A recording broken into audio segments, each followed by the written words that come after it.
Hello, buddy. This is Purge, bringing you guys a first-person replay commentary. So I haven't made one of these in freaking forever, but I've just been busy with other stuff like the Day 9 show. Speaking of which, we have another episode tomorrow, starting at 1 p.m. Pacific time, and we're covering ganking, which should be very good. Sorry, not ganking. Roaming. There we go. Fundamentals of roaming, why it's good, how you do it, stuff like that. Starts at 1 p.m. on Day 9 TV. Twitch TV, that is my Skype, I'm sorry. So it starts... Alright, that's also my Skype. Starts tomorrow on twitch.tv/day9tv. We'll do the show on his channel, then he'll play 3 games, and then I will review the games and give criticism, and then I'll be doing a live coaching. I'm sure you guys have seen a lot of that stuff in the past, so I think we're on like episode 12, 13, something like that. Anyways, let's go over the game. I did a tiny game, and that is what I want to show you guys. Let's start off with the Dotabuff section and cover all the basics that there are to tiny. That's my dog.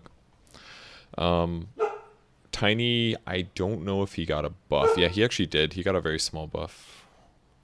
One sec.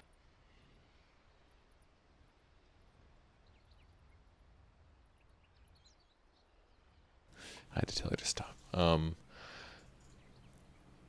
Tiny got small buffs to his craggy exterior, but let's go over his other skills really quick. The first skill is Avalanche.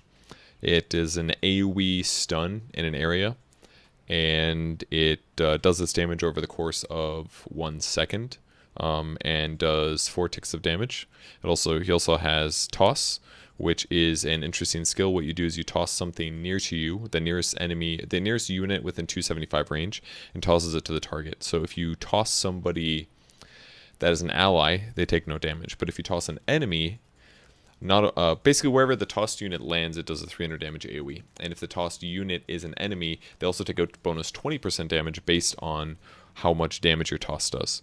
And this number also goes up, the 20%, for the levels of grow that you have, which is your ultimate. The way grow works is it makes your hero larger. It gives you bonus damage. It gives you bonus movement speed. It makes your toss damage bonus go up by 35 to 65%.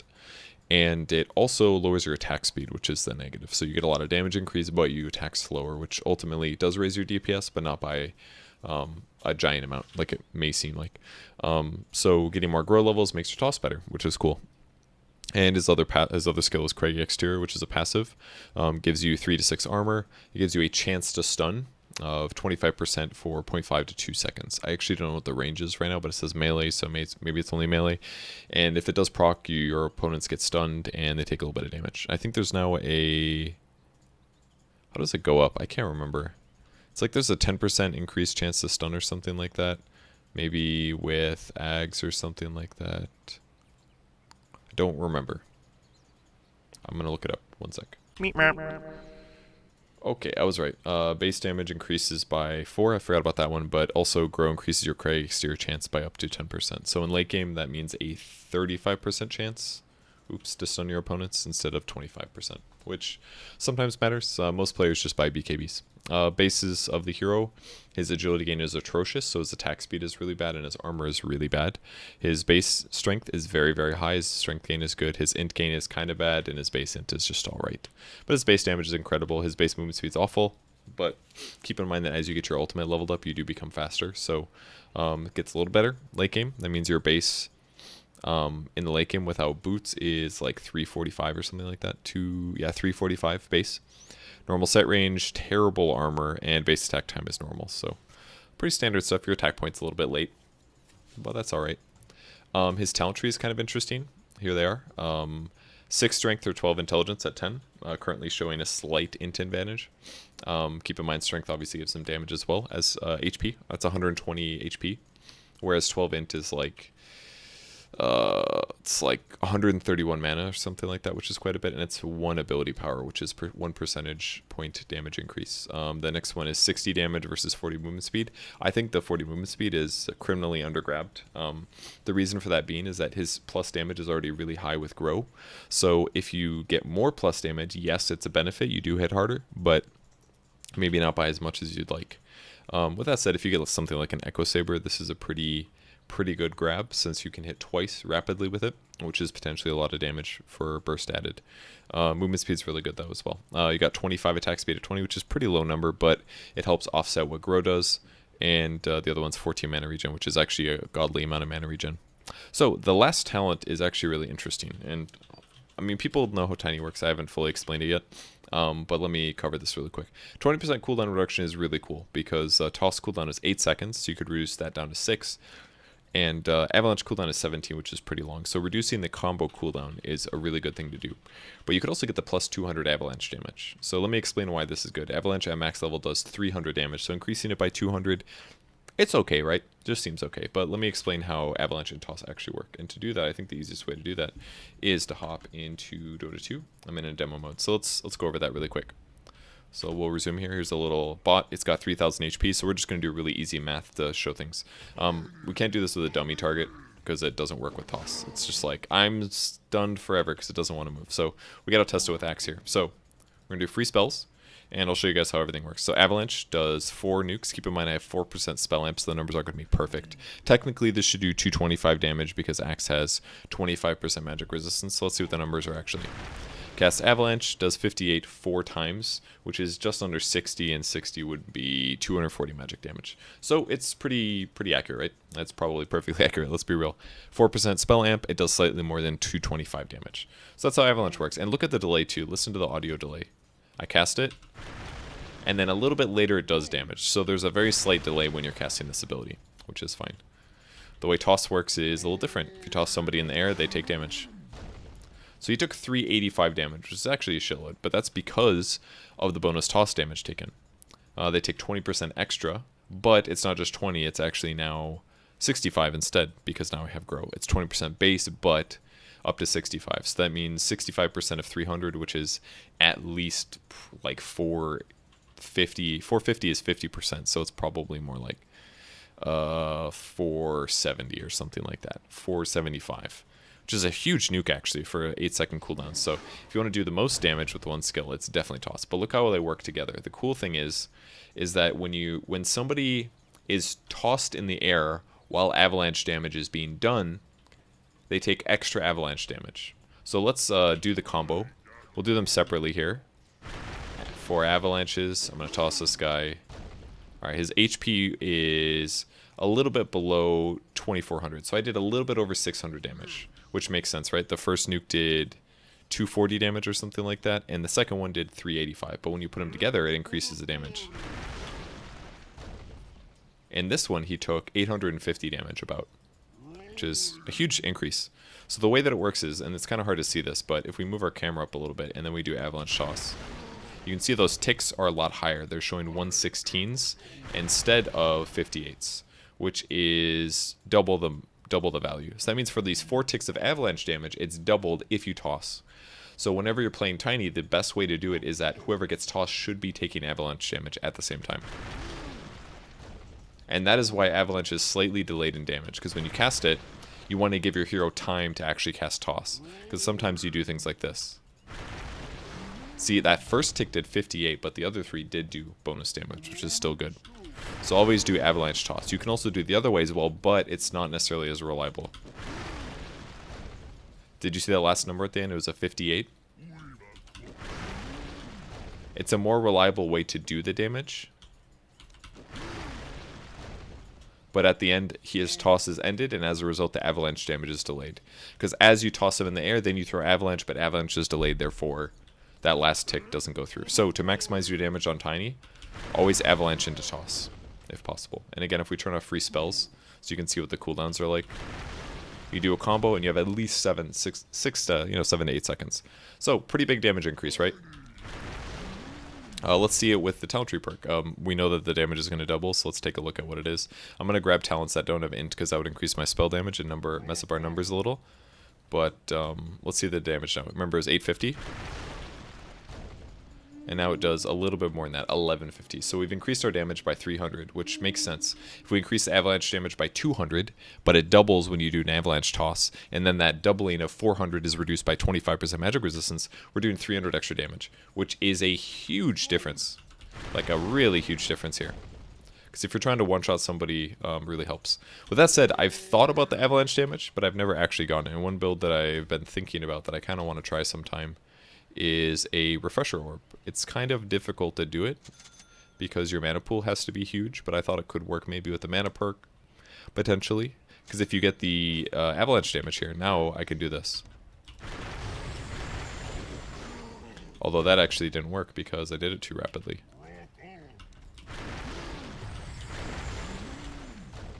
And now that guy just took 1,350 damage. No, 2,300 damage. Something like that. Which is pretty incredible. Although you can't toss him in the air when he's already tossed in the air, which is a little bit of a problem. And that one I messed up too. So that's a little bit hard actually. And if you mess it up, then way less damage. But if it works, whew, that's a crap load of damage. So if this guy just doesn't have a any extra magic resistance, and he has less than like 2,300 HP, he just dies. Or magic immunity would obviously solve the problem. So pretty cool, right? I've never gotten that. I've always gotten the 20% cooldown reduction because a lot of Tiny is doing stuff like blinking in to take a team fight. So I do stuff like, oh, I know Axe is over there. And then you kill him, and then you run away and wait until your cooldown's off again, and then you go back in. Or maybe you blink in again after your blink dagger is off cooldown, and you wait for the avalanche. That's okay, because I just want to finish this guy off and kill him. And then I get out again, and then I wait another 6 seconds, and I blink again and go again. Do a full combo. Stuff like that. That's kind of how you play Tiny. There's other aspects of him, of course, but those are the big ones, mostly. The other items you might commonly get are going to be things like... treads is very, very common, just because you want attack speed to make up for the fact that your ultimate reduces your attack speed. And it also helps solve some of your mana problems because you can switch to int treads whenever you cast. Because you're only casting when you cast Avalanche Toss, which costs you 240 mana. So if you go to int treads first, it's going to really help you cast more spells. Other big items are Blink Dagger, of course. That way you can instantly get into position and kill somebody. Echo Saber is also very good because your attack speed's low and your base damage is high. Therefore, if you hit him once, you hit him a second time very rapidly. And it also applies a slow, which means that for a second, there's a lower chance that you'll miss the avalanche. Because remember, it does have a small delay to it. So if you miss the stun and it doesn't give you the toss follow-up, it's kind of a bad situation to be in.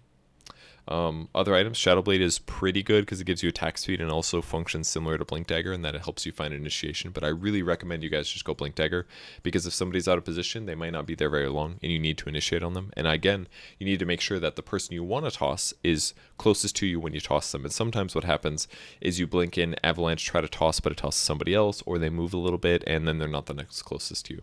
So it becomes harder to get that Avalanche Toss combo. But this skill build is pretty much perfect. You do want to max toss first. With that said, you do want to get 2 points in Avalanche first because it does 100 damage level 1 and 180 at level 2. Whereas toss scales from 75 up to 300. So max toss first because of the bonus damage, and then max avalanche. Or what you can do is a little bit of both. You can max them both equally, but considering that toss is a lower cooldown, it's better to max first. And it does bonus if you toss somebody in the air that you want to for damage. Definitely a max Cragulate. Don't get any points early. It's honestly not very worth it, as far as I'm concerned. 3 armor is okay. Maybe there's a situation where you can get 1 more point. But, you know, every point of avalanche that you get is not actually... The scaling is really stupid for the skill, but 100 damage, then it does 80, then it does 60, then it does 40. Okay, so it scales down. It gets slightly worse as time goes on, but who knows? Maybe there's a case where you could get Craggy instead of a 4th point of avalanche. It wouldn't be terrible, because that's only 80 extra damage when you do the combo, but... yeah. Get Grow, getting Grow at 6, I think I do this as well, because it is 40 movement speed. That's pretty worth it. That's like boots and 50 bonus damage for 20 attack speed loss. Pretty value. There are some tinies that just go Avalanche Toss, but I would recommend getting Grow. For your talent trees, it's kind of up to you based on what you're wanting to do, but most people, as you can see, do strength, damage, attack speed. They think that's the way to go. I'm not the biggest fan of that playstyle, and I think it's a little bit weak as well. AC is a standard tiny item, very good late game. Silver Edge could work, Boots Travel could work. We can also talk about Ags a little bit, which I think would be a good idea. Good against Chen, PL, Broodmother. Basically, he's got lots of good AoE. He can clear these very easily, and he has good build options to counter that. He's good against heroes like Arc Warden, Earth Spirit, Elder Titan, Anti-Mage, because he just has a lot of burst damage, basically. These are all heroes that are, especially these 3, very weak to burst damage, because they can get killed before they use their survivability items. Lifesteal makes sense. He's got Rage. He does Feast, which does damage based on how much health you have, and it's a lot of physical. And he can also cast Rage, which makes him magic immune, so that your Craggy exterior doesn't stun him. And then Bristleback does a lot of physical, doesn't really have to right-click. Enchantress is, I don't know, maybe good at not dying to burst, stuff like that. But most of these advantages are pretty small. So that's most of the basics about Tiny. His win rate, before we hop into Ags, is really not very high, 45.77% above 5k. Kind of the way he functions, he's good as a burst hero, but I don't think he's good as a carry right now, which is probably why his win rate's a little bit iffy, because the way burst heroes work is if you don't burst your opponent, you start losing the game very rapidly, because not successfully bursting means that you kind of wasted your initiation, and the follow-up is usually not very strong. And for me, I have won 55% of my Tiny games. I actually like the hero a lot, so I'm not too surprised that my numbers are okay. So what we're going to do quick is hop into the game and take a look at the Ags, and since I totally forgot to mention it, and then afterwards we can hop into the replay. So let's level up to max. Let's go all to the left, I guess, and we'll spawn an enemy, an enemy, and an enemy. We'll just level these up all the way to 25 to give them some cheap experience.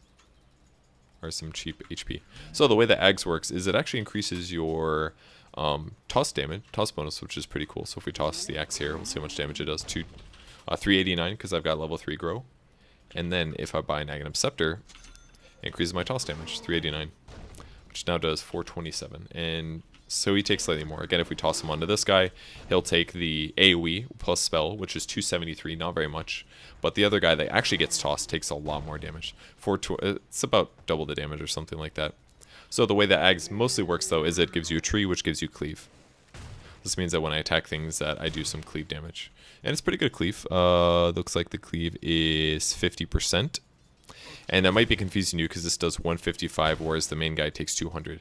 The reason for that is because the way cleave works is that the cleave damage that's dealt is ignored by magic immunity.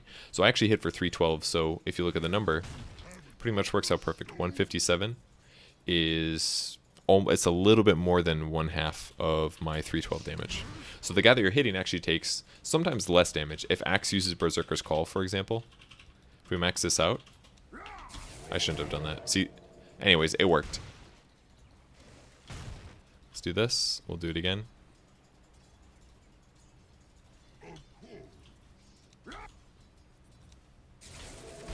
He's taking 78 now. These guys still take 150, and when that runs out, 200, 157. Pretty cool, right? Mechanics at work. So, the reason that this kind of sucks is you do a lot of damage on Tiny, but your attack speed's pretty bad. So, if you do buy Aghanim Scepter, what happens is, yes, you can farm faster. Yes, your toss does more damage, but you're spending 4,000 gold on an item that just gives you a little bit of cleave. And if you're trying to kill somebody like a PA, it's awful. It doesn't make you kill hero carries that are individually tanky well. It helps you kill carries that might have summons like Lycan or Broodmother or PLs. It's good against those kind of heroes, but if you don't need that much cleave, it's not the best item to get. It's actually kind of detrimental. And also the next problem is, okay, I've got eggs now, cool, and I've got treads, and I've maybe got an Echo Saber, so I can do cool double hit things. Like, that's cool and all. But then the next problem is, okay, I need magic immunity because when I initiate, I get killed. So you buy a BKB, and then you're like, hey, I only have 10 armor, and they have a Deso. I lose the game. It's kind of what happens sometimes, because then you're like, oh, I need to buy an Assault Cuirass, and now you're like 2 items behind, kind of. And then you have to be like, maybe I skip Echo Saber, but then your mid game is less good, and it just kind of makes everything a lot harder. So that's basically the problem with Tiny. Ags isn't really a thing. I don't think it's good. So that's it. Let's hop into the replay. Okay, we are hopping into the game. This is a 5-stack that I played with the homies on International Ranked. And I played a mid Tiny. I did end up randoming him to get into this game, so my start was a little bit unfair because I had a slightly better start than normal. But as you can see, Tiny's base strength is really good, so my base HP is fantastic. And based on the hero picks, it looks like I'm laning against a Viper. So the best way to deal with this kind of harass is to make sure that you have a stout shield. The way that stouts and damage block works is that damage block is really good early game, but also good late game, because late game everybody's armor is cheaper and their damage is so high. But early game damage block is the best thing you can actually have on a Tiny. So what I did this game is I started with the poor man's shield because, quite frankly, did I random? I did. I think I re-ran him though, which is why I don't have enough for self. So technically this is fine because this is really what you would start as on a Tiny. First of all, it puts my agility up to the point where I get 1 armor, which is not all that bad because I probably got an extra 6% physical resist or something, a little bit less than that. probably like 5. But the other important thing is that it's automatically, no matter what, going to damage block 20 damage. So whenever I take damage, it'll block 20. And if we look at how much damage Viper has, for example, if he hits for 54 damage and I have 6% resistance, that blocks almost nothing. That's only like 3 damage blocked.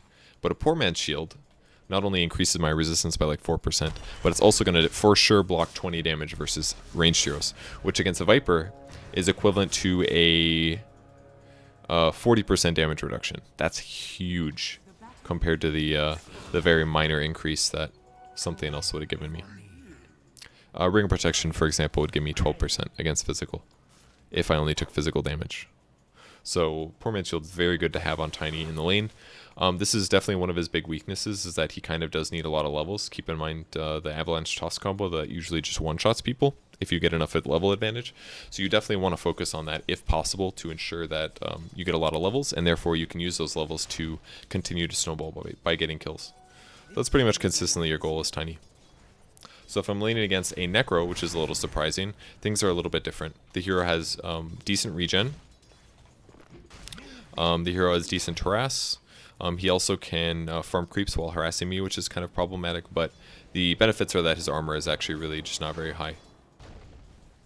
So what I did there is I actually got toss level 1 because I knew that with the slow from the Monkey King that I would very likely be able to toss him back. And you can toss people to pretty much anything. He was upset and confused, but what I did there was I walked to a position where he was the closest to my hero. And by doing that, it tossed him to the range creep, and then because he was next to the range creep, he was within tower range, which ensured that he took a couple extra tower hits and helped us get more damage off despite me not having a stun. Which is, dare I say, a fancy little kill. And that's kind of the big threat for Tiny, really, is that if you lane against him, you have to worry that maybe he's going to toss you back to a support standing under tower, or something else like that. I used Avalanche there because I wanted to get the last hit on the range creep. I didn't want that to get denied because it's kind of a lot of experience. And now I'm kind of at this point where, okay, we got a first blood against this guy, but he's pretty much always going to have a harass advantage towards me, so I have to be kind of careful. And even with all of this extra armor from Poor Man's Shield, it's not necessarily the best situation to be in, because I basically need to finish a bottle for myself to have a better sustain. But even with that, my HP is so high that 3 bottle charges doesn't full heal me, so there's a lot of problems that kind of involve themselves in this kind of situation. And that way Tiny is kind of like a Pudge in that his laning stage... Excuse me. His laning stage is always a little bit more about getting kills than it is about laning correctly. And it's the negative of having no armor and just having a lot of HP. And a lot of mana problems. I can basically only combo once with my full mana pool. And I will be very selective about when I do that. And I'm also very selective about when I come up to get last hits, because I know that if I come up to get a last hit, then he's going to attack me. Like right there, I just made a huge mistake. I basically got attacked like 4 times for nothing, and he casted a death pulse on me, which just wasn't worth it at all. I got nothing from that. I'm walking to the bounty rune here, so I told Monkey King to grab the experience for now. And I was able to grab the bounty rune here, which is kind of nice. I'm just bottling up a little bit. And now I'm just trying to catch up to the Lich, but unfortunately I didn't have enough mana for another toss, so not able to chase him all the way and guarantee a kill. He's also like 30 movement speed faster than me, I think. But I pretty much had to leave the lane because of the fact that that I'm out of mana. Or out of HP and out of mana. I think if the Monkey King wasn't here to bully the Necro, there's no way I win this matchup. There's actually no way. And most times that Tiny is picked in pro games, it's very often paired with a Wisp. We haven't really seen it in a while. It's been a while since Tiny was popular, but I think it's really fun to play. I enjoy playing the hero. I like the playstyle. So what I'm doing now is kind of hedging my bets on runes, because I really need a rune to help stay in this lane. So I'm kind of trying to stand near experience range of creeps for as long as possible, and then if I get a rune, I'll pick it up. Got a little unlucky here, and now I'm kind of in a really bad spot, because he's about to do good damage. Maybe we should have had the Monkey King run to the tower instead so that I could toss him over, but I'm not too surprised at this result here.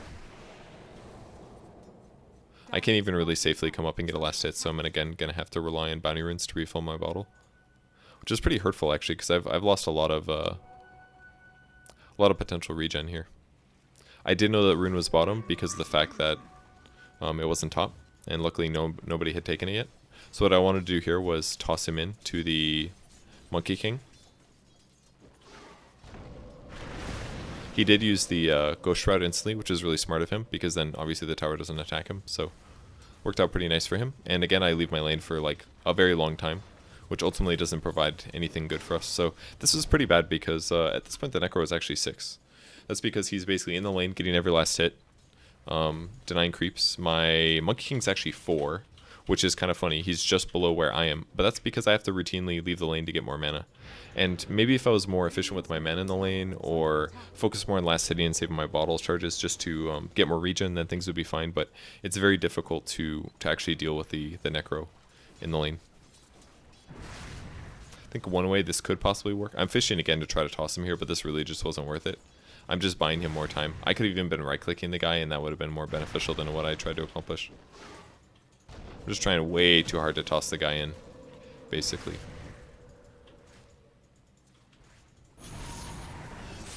It's a pretty big mistake by Chris there to stay around, but it's okay. I did stupid.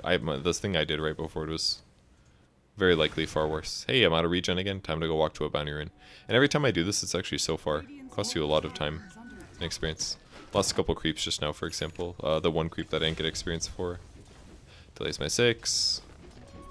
Necrolite, for example, is at 7 now. I think my last hits were pretty trash too. 17. Ugh. That's not good. But again, that's kind of how Tiny operates. He really can't lane super well. The reason that I avalanched him there was because I knew that he was under tower range, so he'd take a couple extra hits. And again, I am pretty much done in my lane, which is going to force me to actually go get use the shrine, and then Moonhead stole it. So now my goal is pull the creep wave past the tower without dying. That way I can still get experience. And then I saw he was trying to wrap around, which is smart, which basically forces me to go to a fountain. I should have grabbed a shrine on the way back to get out of lane a little bit faster. And I'm also going to buy a magic wand. So this is kind of your first couple purchases. Poor Man's Shield is pretty much mandatory. I actually tossed a little. I didn't toss, excuse me. Probably should have tossed. Tried to toss there, but he ran too far away from me. So now we're kind of on the chase. And he's smart. He's going to run to the upper left instead of cut to the right. So he's safe, which is why I turned back right away. But now we're playing this dance. As you can see, my attack speed's way slower, but my damage did go up by 50. There I got a bunch of bonus damage, as you can see, but that's because he used the Ghost Shroud, which means he takes bonus magic damage. And maxed out the Avalanche.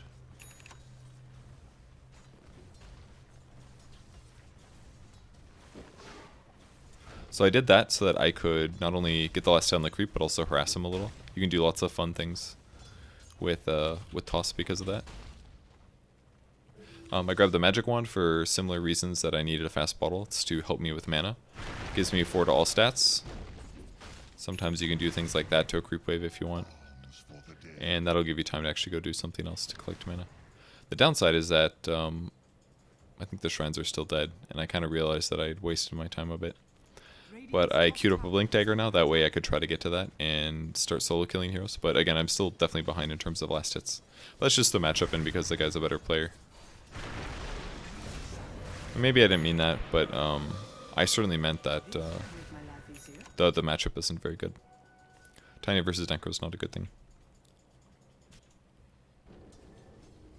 I used to play with Chicken MC actually a couple years ago.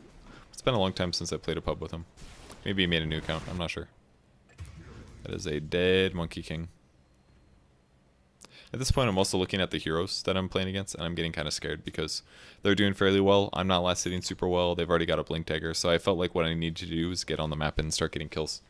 Good, my Avalanche damage is going to double, and right now it's sitting at, it'll basically do 360 damage, which is a pretty big chunk of 600. And Toss is also maxed, also very value. So Toss right now does 35% of 300, which is not bad. Should do an extra 105 damage, so it's a 400 damage nuke on whoever I cast it on. And we're doing a smoke here so that we can run at the Viper and kill him before he gets out of hand, because I think he hasn't died yet.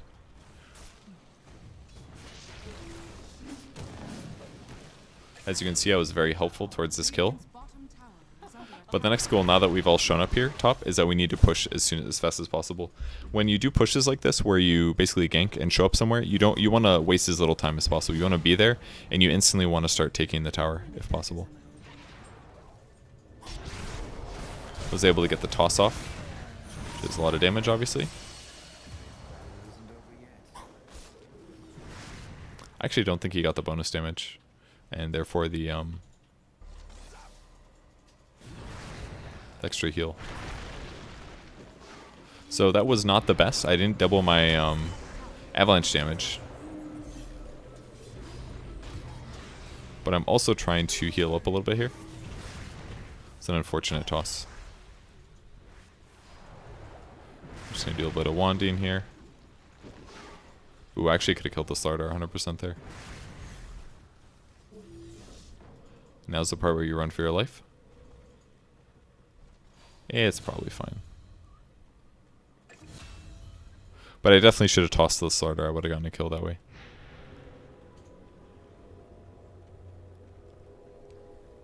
I felt pretty good about the treads though. It makes my right click a lot better. I'm able to cast way more spells. Whenever I'm using my bottle, I can tread switch to agility and then heal with that. I also bought a experience tome there. I'm not sure if that was the right move or not, but considering that I felt behind on levels, I felt like this is okay to do. I also bought a ward just to help give us some vision in the area when we actually do go play. But right now my combo should do 850 magic damage after reduction for normal stuff.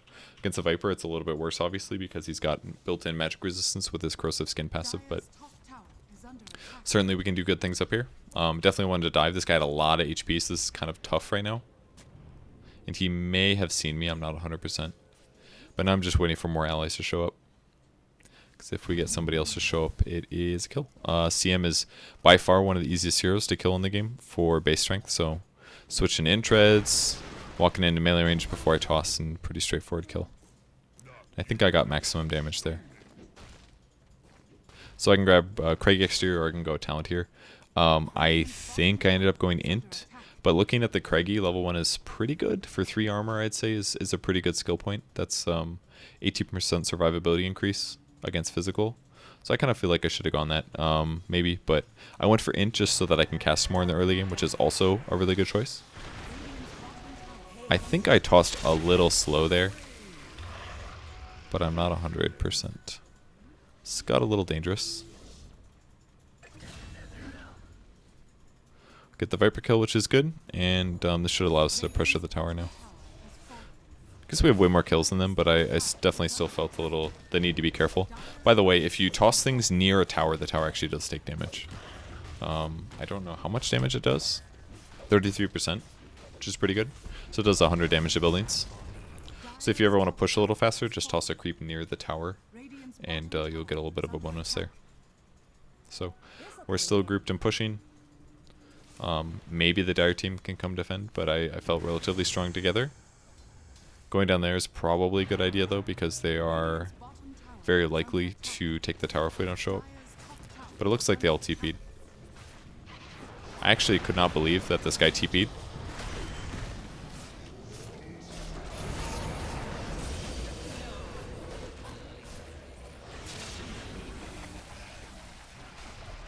Yeah, Viper Striked me. But Viper Strike actually doesn't do very good damage by itself. It's just like mostly a slow is the reason it's good. So if you're curious why I didn't Avalanche and then toss on the Lich, the reason is because I didn't think the guy was going to commit. And if you Avalanche at the moment to ensure that Lich doesn't get his spells off, then he might cancel and you waste Avalanche, which is 17-second cooldown. But if I toss and nobody's there, then nobody gets tossed, because you can't just like cast toss and it doesn't hit anybody. So what I did was toss first to ensure that he actually did get tossed and I don't waste my skill and my mana. And once he's in the air, then I'll Avalanche afterwards to guarantee the kill, because I know Lich has low HP anyways. So that was just really crazy what he did. He got the Chain Frost off last time he did this, but it's not going to work every time. And again, I got the Int just so that I had more mana to cast spells with early in game. So we're basically going to do a little bit of rampaging in terms of like team pushing towers. But as long as you're split farming a little while this goes on, it makes a huge difference. I was really bad at last hitting there. I should have saved the toss till the crucial moment. And anytime now I could probably get ready to do the regen rune. but we don't really want to dive the tankiest guy under tower. Again, the way that Tiny functions is bursting heroes, so if I try to burst either the Viper or the Necro and it fails, then we're probably in a really bad situation. So I have to save my abilities for situations where it's the right time to actually kill somebody or where we're going to be able to kill somebody. That's very often the important thing to remember with Tiny is, can I kill this guy? I saw the brown hero, I know it was CM, and then I doubled back and went for the kill. Every kill that you can get on a support like that is super invaluable for snowballing cores like Tiny. Storm is kind of a similar example. You would really like to just get kills for free, basically. And now that I have the Blink Dagger, it's a little bit easier to do that. Because now I don't have to be in more or less melee range to cast a fully damaging Avalanche Toss combo. This would be a great time to toss creeps while I'm still regenning. Okay, I did it, nice. I rule. Also gotten level 2 of toss now, which means bonus damage, a little bit more movement speed, a little bit more toss damage. Good stuff, basically. I guess the damage increase is the same as the first point, which is 15% more toss damage. And I guess when you get eggs, it's another 15. And that should be, I don't know, a lot of damage. Found a Lich. Did an Avalanche Toss combo, he dies. And pretty much every time you get a kill like this, it's like, oh, the tower's dead now. Because now they can't defend 4v5 necessarily, because now Lich is going to be dead for 20 seconds. And it just makes the other aspects even harder as well. CM walks forward, things like that. I'm just waiting to go for an easy kill, pretty much. Now I did something slightly wrong there. I'll explain it after the fight. I think it's pretty clear that CM was going to die. She was already at like, I don't know, 80%. And she probably didn't need to take the full brunt of the Avalanche Toss combo. What I could have done instead, actually, is Avalanche her, but then toss her to somebody else. And by doing that, she's still going to take the bonus toss damage, still take a lot of damage, and she's still going to take at least some of the Avalanche damage. But if I toss her to somebody else, her dead body is going to do 300 AoE damage where she lands. So that would have been a better move. So Avalanche her, toss her to the other guys. That way I ensure that they take as much damage as possible. I think what I should have done there is actually toss the range creep to the melee to do just a little bit of chip damage to the building. But obviously there's no way we high ground here when their respawns are this low. And now we have this giant advantage, which basically resulted from me getting a couple easy kills on Crystal Maiden, getting a Blink Dagger, which led to another kill, which leads to another kill, and now we're just in a good spot. So this is the part where most Tinies can play completely fine. This is basically everything up until this. Like, they lane kind of okay, they get a kill here, they get a kill there, and it leads into this good place where I don't know, they'll transition a little bit. It's kind of dangerous for me to push here, because they're very likely they're going to try to catch me out, but that's what Blink Dagger's for. He sort of almost got me. But anyways, this is the part where most Tinies go wrong. At this point, they're like, alright, I've got my Blink Dagger, cool. Let's buy an Eggs, because everybody buys Eggs on Tiny. And there was definitely a period of time where that was the case, but that time is a long past. Keep in mind, again, what Eggs does for you. It increases your toss damage by a level equivalent to Grow, which is not that much. Gives you cleaves that if you hit somebody, you hit people behind them. And has stats. That's pretty much it. Am I missing anything? Oh yeah, you do bonus damage against buildings. Totally forgot about that. 75%. That part's good. But how often is it going to be usable? Generally not that much. I cannot pass a perfectly good CM kill, as you guys can see.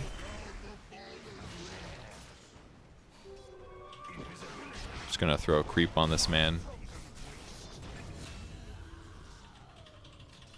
I think I'm looking at talent right now. Definitely tossed a little bit late, but it's okay. So, talent tree here. Like I said, most people go 60 damage because they're like, I'm gonna buy Ags, I'm gonna get more damage burst. I really like the movement speed. The way that Tiny functions, in my opinion right now, is that he should be a weave in and out hero who is good at getting kills, and then he's good at disengaging, hopefully, and after he disengages, he ensures that he can re-engage again, because Blink's on a 12-second cooldown, Toss is on an 8-second, Avalanche is on a 17. You should be able to work around these cooldowns a bit to reinitiate and kill people, or at least to do big bursts of damage and then to escape again. And once you do actually get kills, you can actually take towers pretty fast because of the toss damage, which in some ways makes sense for Ags, right? But the problem is that the Ags doesn't really increase your damage by a large amount. It's only like, what, 45 damage or something? By getting Ags, my toss does 45 more magic damage. That's so little. It's not worth it for 4,000 gold. I can instead buy Dagon, which costs me, what, 2,800 gold or something like that? 2720 gold, and that gives me 400 magic damage.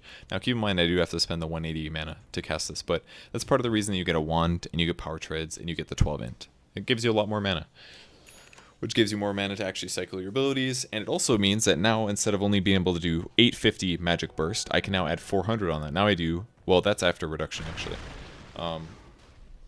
Technically it should be what, 600 plus whatever the toss is. So we'll say 450 to make the math easy. So it's basically like a 1,000 magic damage nuke, 1,050 magic damage nuke. Now I do 1,450 if I Dagon them as well, which is now a bigger burst. So now even if my opponents get a little bit more tanky, which they will, I can still burst better. So they have to buy another 300 HP to survive my burst or equivalent magic resistance, which makes it hard for them. The next problem that most tinies fall into is that if they do go blink ags, they will blink avalanche toss somebody, they will die usually, then they'll start fighting, but their attack speed's not very fast. Yeah, they do some cleave damage, but they're not really attacking that rapidly. You know what might be cool actually is Mask of Madness tiny. I may try this. Could work because you're going to avalanche toss and then you can't cast a spell for 8 seconds anyways. Big negative obviously is that you have run out of armor, but and this is a perfect demonstration of how you mess up with tiny. If you don't kill people and get out, then you are going to feed. Because if you blink in and you only have 10 armor, and you don't have a Force Staff, a Shadow Blade, or a BKB, they will kill you almost every time. This is usually why blink or Force Staff is so important on tiny. That was really good. One kill, I must say.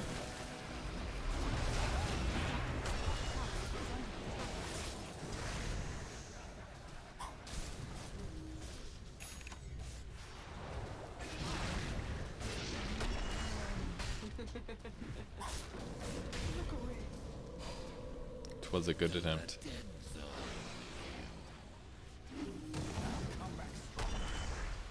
Oh, he killed him. Did he?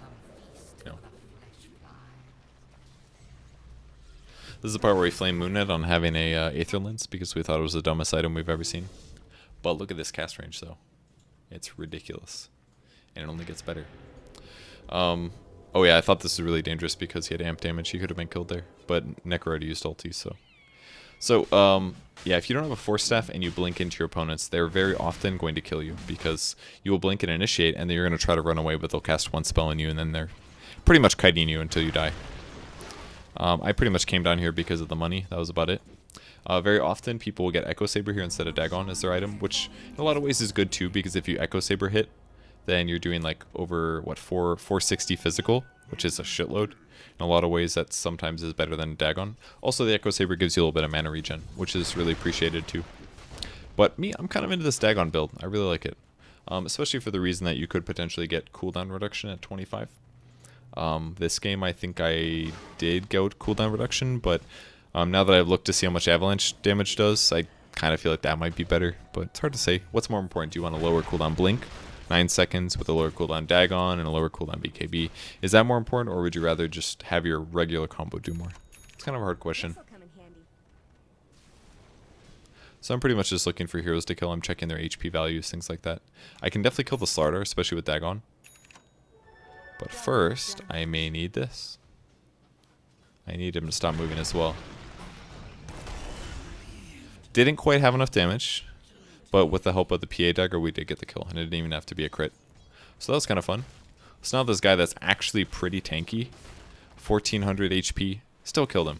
He didn't get his wand off in time, obviously, but it's very promising. And with the Force Staff now, obviously I can get out a little bit better if needed. And it's a little bit more mana too, a little bit more regen. It's kind of nice to have. Messed up that range creep last hit.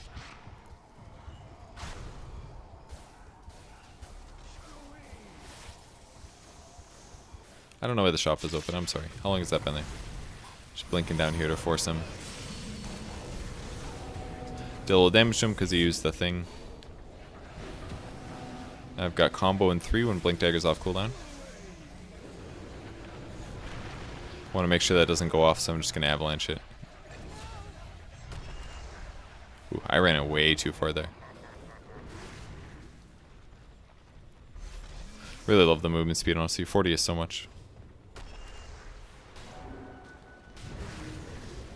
Again, looking for an initiation. Always going for the squishies. Pick off the Lich.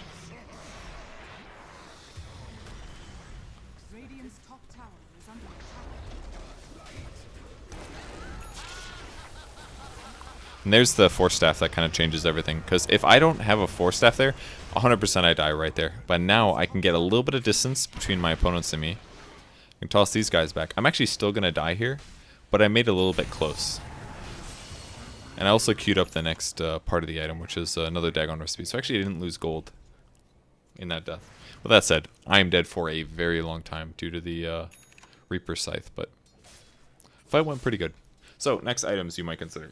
BKB can certainly work, but with that said, considering I'm trying to weave in and out, I don't really want to commit super hard to an item that makes me just strong for 10 seconds. I'd rather have an item that makes my weaving better, ideally. But certainly some levels into Dagon here is good. I'm sure that you could do something like a Veil Tiny build. It's probably not even close to bad, just because it gives you a lot of int. It amplifies the magic damage you do, and you do a shitload of magic damage. It's probably pretty good, to be honest. But the problem with the Veil build is that you'd have to get a Blink Dagger first, most likely. That way you can guarantee you get the combo off. But I'm sure that would net you minimum, what, 200 damage or something like that? 250 damage increase for a Veil. It's not bad. I don't think you need it, though. You're generally a little bit heavy on items anyways. Like, I already had to drop Poor Man's Shield for a wand, which is pretty worth it. I was also thinking about getting Shadow Blade here this game. I don't remember if I committed to it or not, but I was thinking about it. It's another really good way to weave in and out. Blink in, initiate, Shadow Blade to run out. Hopefully they don't have a dust. Fingers crossed.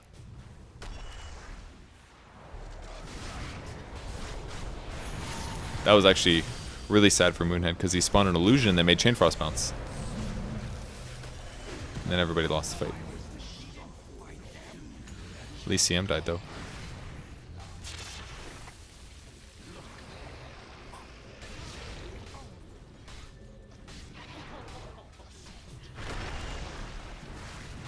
That was really unfortunate.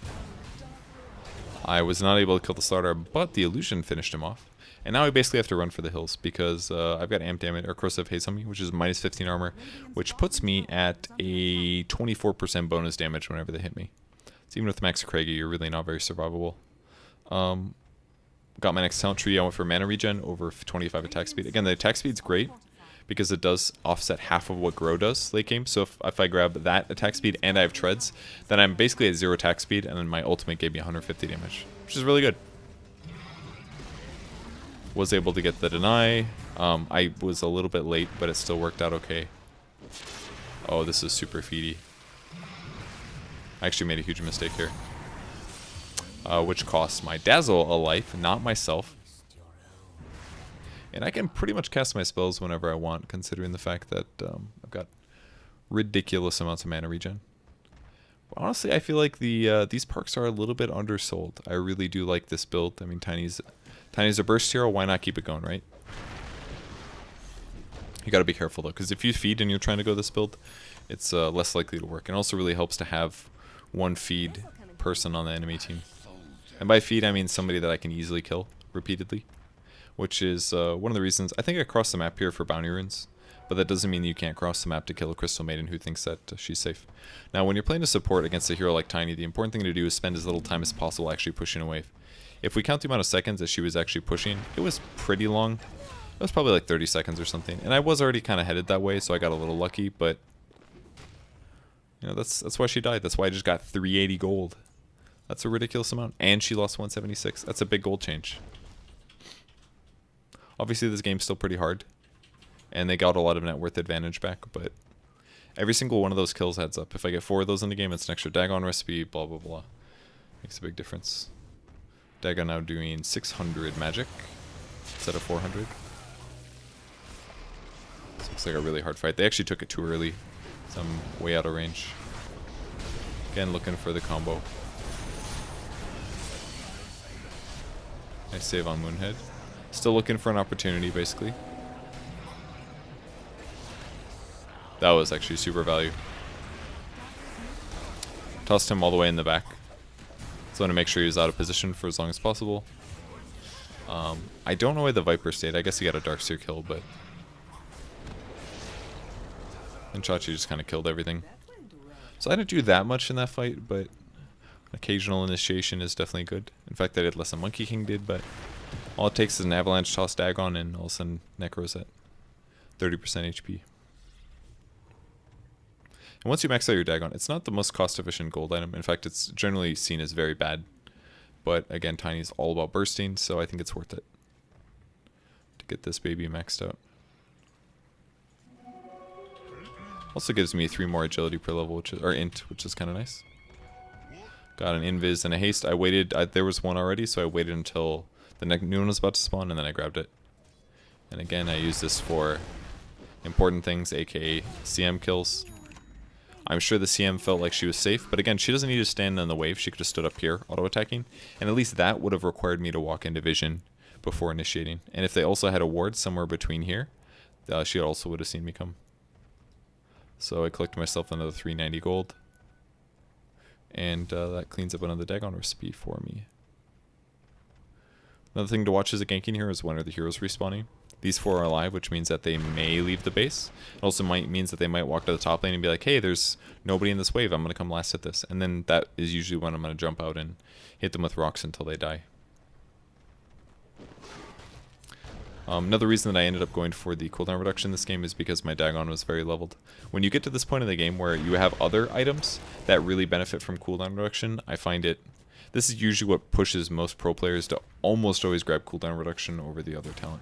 And it's just because they know that they're going to grab cooldown reduction because they want the BKB to be off cooldown faster because it could save them in a fight, and very often does.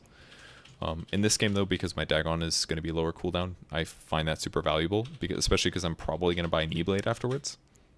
I think I did end up getting an E-Blade this game.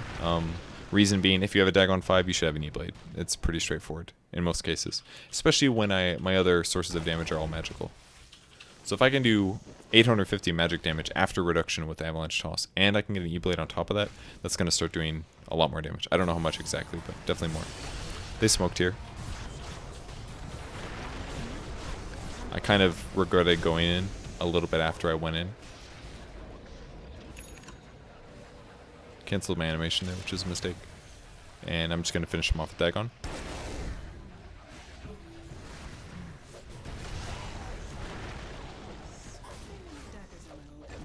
So one good thing that I did there against the... I actually killed Chachi here. I forced him forward.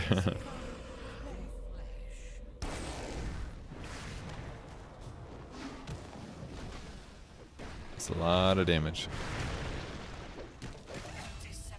So ultimately cleaned up the fight. So basically against the Slaughter there, I should have probably Avalanche tossed, but what I did was I Avalanche for 1 second and then I tossed. So when you toss somebody in there, they're actually disabled while they're in the air. So I basically elongated my disable duration, but it reduced my damage output by a lot. My toss wasn't off cooldown, so I didn't get that. That's a nice disable by Kristen. That guarantees the kill. I think he has a bunch of magic resistance. Oh yeah, that's right. I saw him go with the 60 damage. I think he should have gone 15 magic resistance. Oh yeah, I killed that guy too. You guys want to see that one?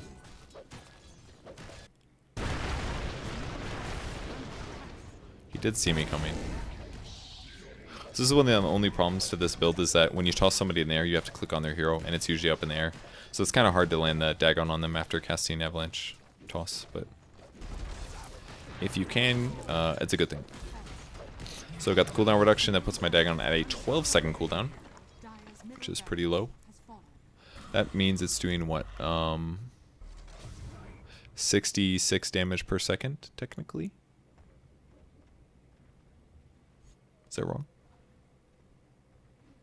So if it was 1200, well, yeah, I think I'm right. Which doesn't sound like that much, but it's actually a shitload when you can focus it. So now I'm picking up E-Blade, which solves a lot of my problems actually. Gives me way more agility, gives me a bunch of attack speed, 40 in fact, which will offset what my ultimate does in terms of attack speed loss, or at least most of it. And I can use it to combo to make my Dagon do more damage, and to make my Avalanche Toss do more damage. So if I really want to maximize it, I will blink E-Blade, Avalanche Toss, Dagon. And that would do That would do a crap load. 600 plus like 450. Sold my wand here, grab the Eagle Song. Might make more sense for me to grab the Ghost Scepter over the Eagle Song actually. But I probably just did this because it's more expensive and I wanted the attack speed and the armor. This is like a 4 armor item or 3 armor item or something like that. 7, 14, 21. 3 and 4/7 armor.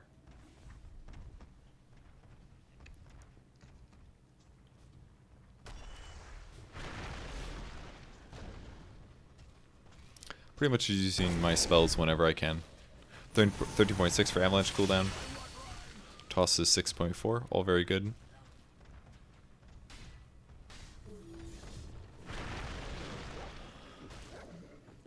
Attack speed makes a big difference, I must say. I did this because I wanted to finish my E-Blade.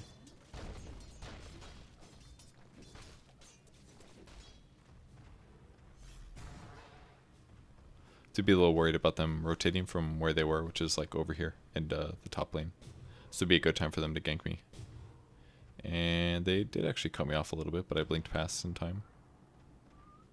Come little courier.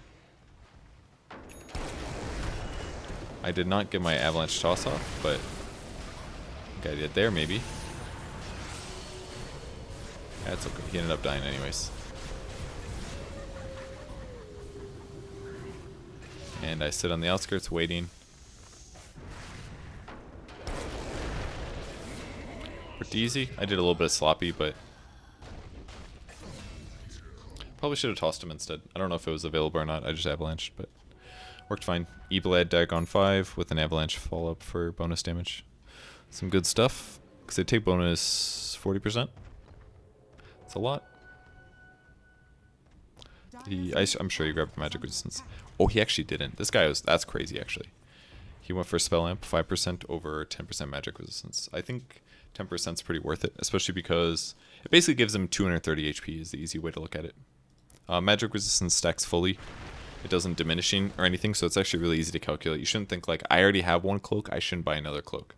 You shouldn't do that. But if you have like a pipe and you have a magic resistance perk for 15% and you're against a tiny that has this build, you should definitely grab the magic resistance because it will add up very quickly. And again, if I can't burst you down and the Necro can actually... I think I died for this if I remember correctly.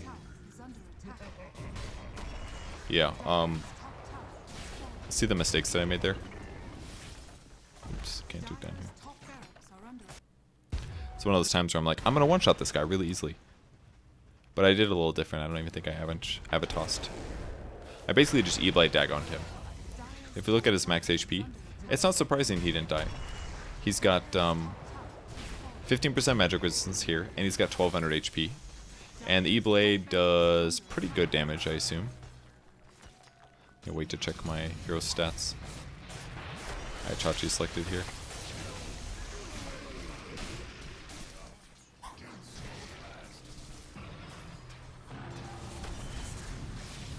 I don't know why Chachi used Satanic Hero. This is not the move. Does eventually crit.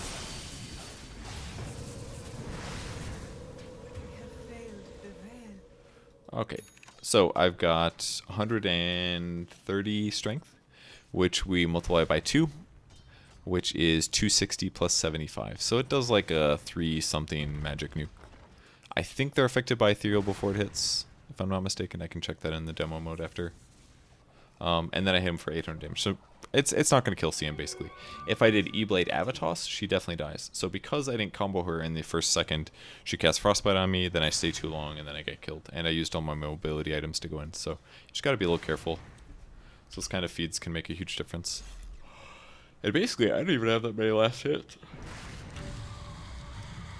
I'm up there. I'm towards the top. And it's definitely good, but it's not so high that like... I just outfarmed everybody. I basically just killed repeatedly, is what happened. 16, 3, and 17. I have been in a shitload of kills. I think this is the way you have to play Tiny. You don't necessarily have to go Dagon 5. You could do something more utility focused, like blink force into Ags maybe as you transition, perhaps. But I do like the Dagon build. If you're against a lot of really heavy magic resistance, it can be absolutely terrible to play against. Like, this guy should have magic resistance. I feel like he doesn't. He doesn't because he's bad, but in some ways our draft is really good for that reason, because we've got a Dazzle, which lowers armor, which makes right-clicking more, and we have a PA who went Deso. So if they get all this magic resistance, they're actually not effective against PA, which is something really cool about our draft that I didn't think about, but was certainly the case. This is a really good initiation by Chris there. Toss hit a whole bunch of heroes here. My goal is basically just kill as many of them as possible before they respawn on Aegis.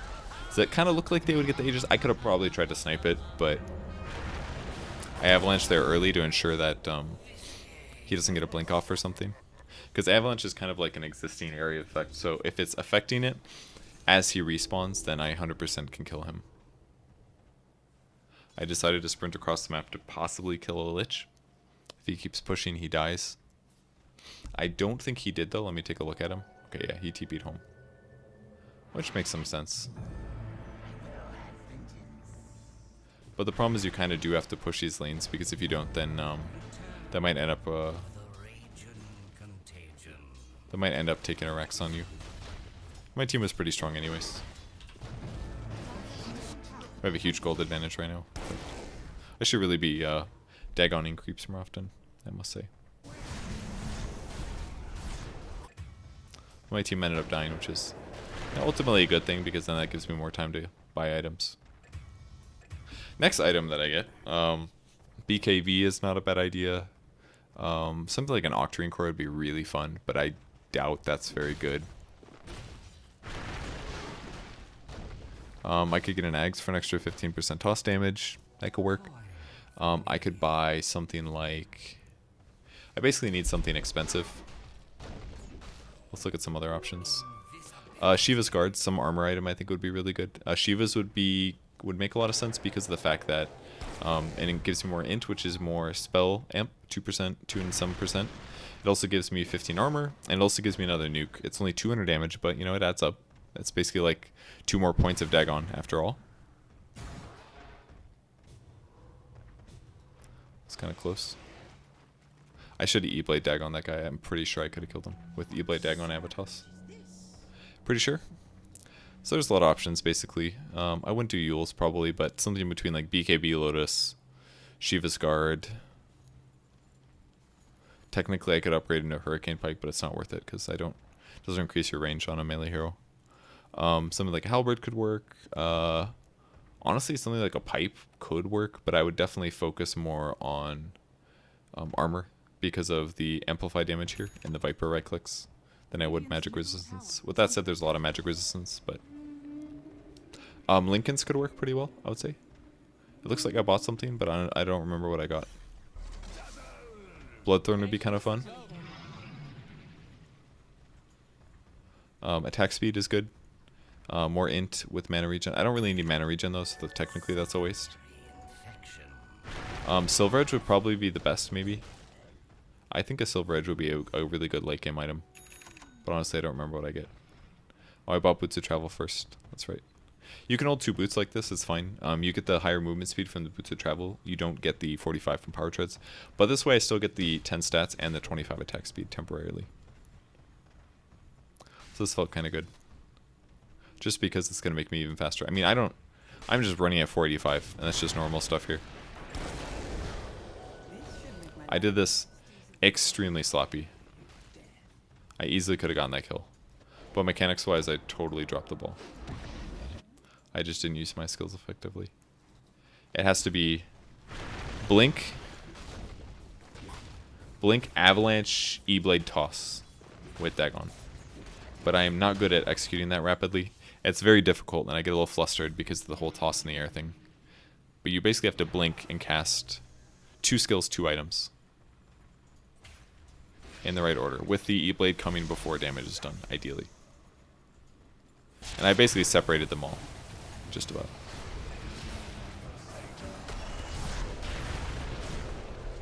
I'm still trying to find an initiation here.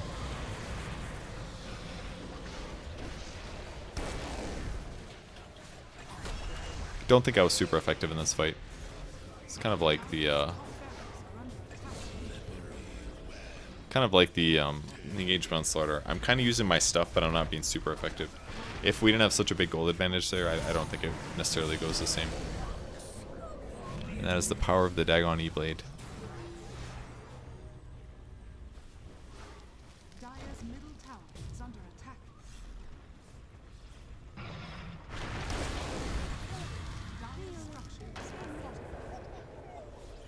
E-Blade myself to stop the hits, and I'm out. So that's pretty much the end. Game will end here. Sell treads, can buy whatever I want. I think Lincoln's is pretty good this game, I would say. But again, the mana regen's kind of wasted. Oh, that's right, I got a refresher. I don't think I actually got to use it though, unfortunately. But it's honestly quite good here, I'd say. Maybe the mana regen's extremely overkill, 30 mana per second, but when you have a Dagon E-Blade, getting a refresher is not bad, because you can Dagon E-Blade, refresh, Dagon, double Avatos, something like that. Game was fun. They definitely should have bought more magic resistance. That was a big mistake by them. I think that would have been good. I don't remember what I was going to test now. Some mechanics thing. I really should have written it down.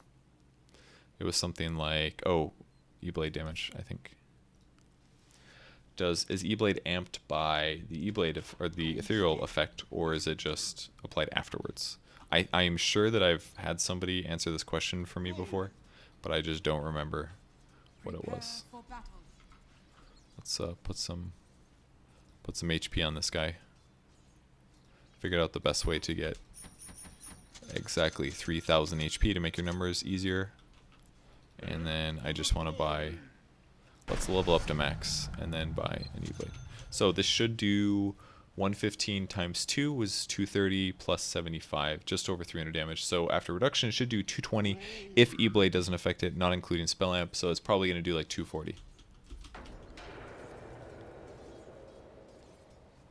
Okay, it affects it. Because it should do 240 damage, and it did more like 300 something. So that was 325 damage after reduction. So that's something like 400 something. And after we use it, let's see what its resistance is. Minus 4%. Which might be confusing to you guys, because it goes from 25 to minus 4, but those numbers don't stack. It's not like additively or negatively or whatever. So let's try to do what I did in the video. What I failed to do in the video, that is. And then Avatos. Might as well grab my talents. Go free spells. Oh, and I need a blink. Duh. Alright. So blink, Avatos, E-Blade. Nope, did it wrong.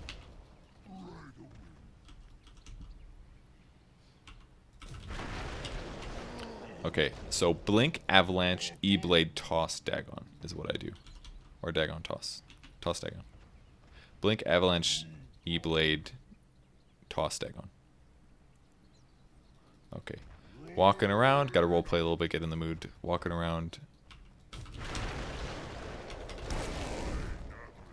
How long does that last for? Did that remove it? It did not. I was just slow. Okay. I wasted a lot of avalanche damage too. Ooh, this is hard, man.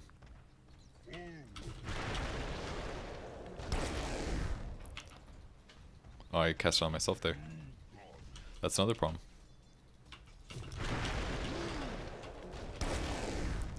It's pretty good. 2,400 damage.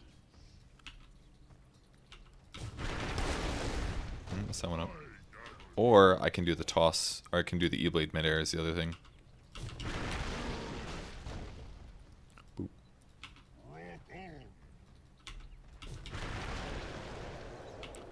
Alright, Avatos, do the combo.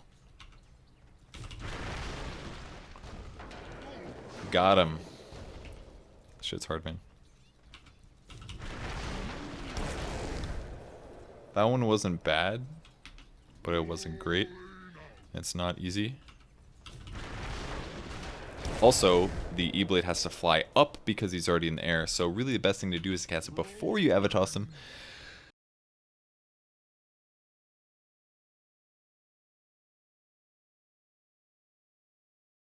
Any delay really costs you.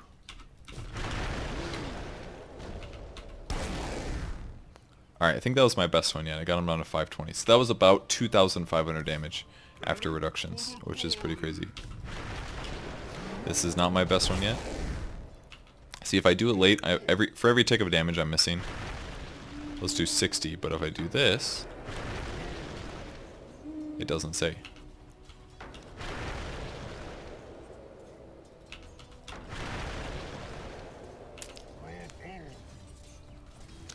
I don't know how much that's doing.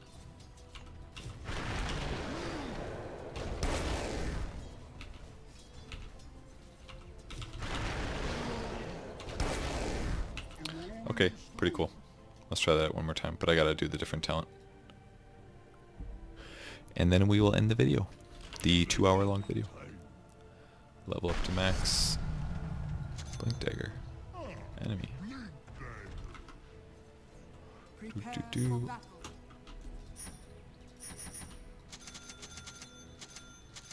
One of those. One of these. One of these. One of these. One of these. Okay. There we go. Boop, boop, boop, boop. Honestly, he might die.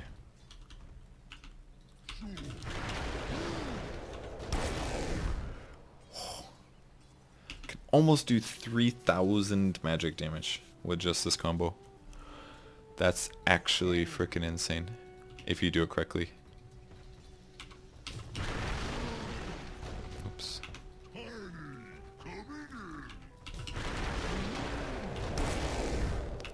That's pretty incredible. And sometimes you will cast E-Blade on yourself and ruin everything.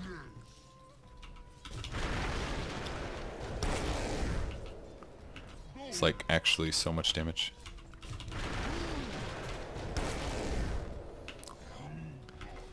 Now, these do not give you enough HP. Boop. Boop. Let's level them up first of all. Boop, boop, boop, boop, boop. Okay, and then we will buy him some hearts. It's not always the best example because it gives him regen.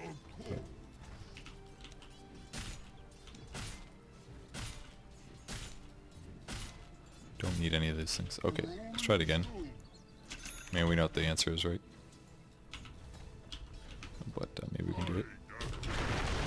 Oops.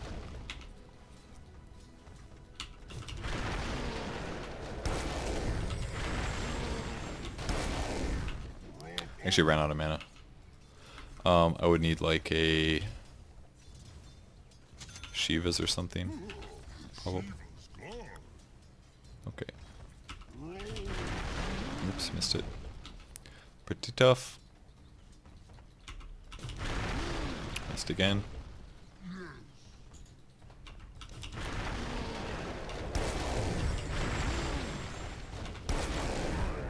Completely out of order. Only 4,000 magic damage.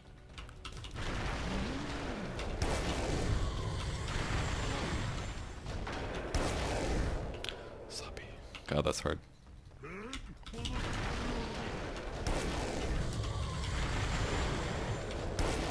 Now when I cast it on myself. That was really bad. I bet if you use quick cast this would be way easier. Because I'm not quite... I have to mouse click like a lot of times.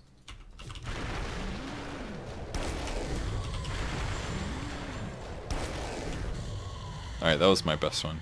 That was actually so much damage. That was like 5,000 magic damage after reduction. That's fucking insane. That's actually fucking insane.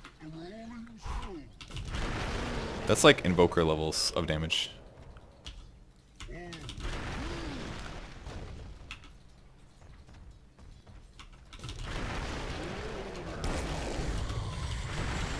Oops.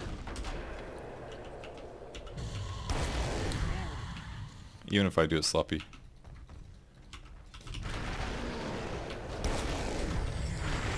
Although no one is gonna let you do that bad, so that's the hard part. Let's get an observer word.